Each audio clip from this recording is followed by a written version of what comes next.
ইয়া আল্লাহ তুমি আবু সাইদ ভাইকে কবুল করো। আবু সাইদের মা বাবাকে ধৈর্য ধারণ করে তৌফিক দান করো।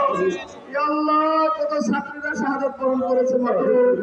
ইয়া আল্লাহ দেশের শান্তি ফিরানোর জন্য যারা নতুন করে ইয়া আল্লাহ জীবন দিল, যারা ইয়া আল্লাহ যারা যুদ্ধ উপনীত হয়েছিল মাবুদ, ইয়া আল্লাহ তাদেরকে তুমি কবুল করো। ইয়া আল্লাহ তাদের সংসারগুলোকে ধৈর্য ধারণ করো, তৌফিক দান করো। ইয়া আল্লাহ মা বোনদেরকে ধৈর্য ধারণ করো, তৌফিক দান করো। ইয়া আল্লাহ দেশের সার্বভৌমত্বের হেফাজত করো। ইয়া আল্লাহ খুনি হাসিনার বিচার তুমি করো। ইয়া আল্লাহ খুনি হাসিনার বিচার তুমি করো। খুনি হাসিনার মন্ত্রীদের বিচার তুমি করো। ইয়া আল্লাহ হাজার হাজার ওলামায়ে কেরামের রক্তে যার হাত রঞ্জিত হয়েছে, তুমি তার বিচার করো বাবু, কুদরতি ভাবে তুমি তার ফয়সালা করে দাও।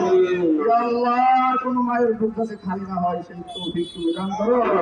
ইয়া আল্লাহ বাংলাদেশকে তুমি হেফাজত করো, বাংলাদেশের সার্বভৌমত্বের হেফাজত করো। ইয়া আল্লাহ যারা রাষ্ট্রের দায়িত্ব নিবে তাদেরকে তুমি কবুল করো। ইয়া আল্লাহ দ্বীনের পক্ষে কথা বলতে পারে সেই তৌফিক দান করো। মসজিদ মাদ্রাসাগুলোকে কবুল করো। ইয়া আল্লাহ মসজিদ মাদ্রাসাগুলোকে কবুল করো। ইয়া আল্লাহ ফিলিস্তিনের মা বোনদেরকে তুমি কবুল করো।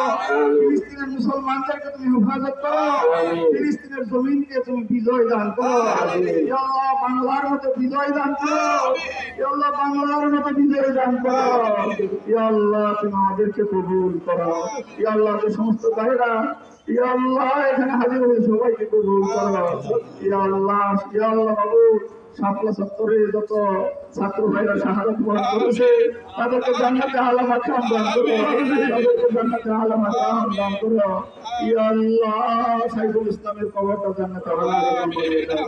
সুবহান রাব্বিকা রাব্বিল ইজ্জাতি আম্মা ইয়াসিফুন ওয়া সালামুন আলাল মুরসালিন আলহামদুলিল্লাহ।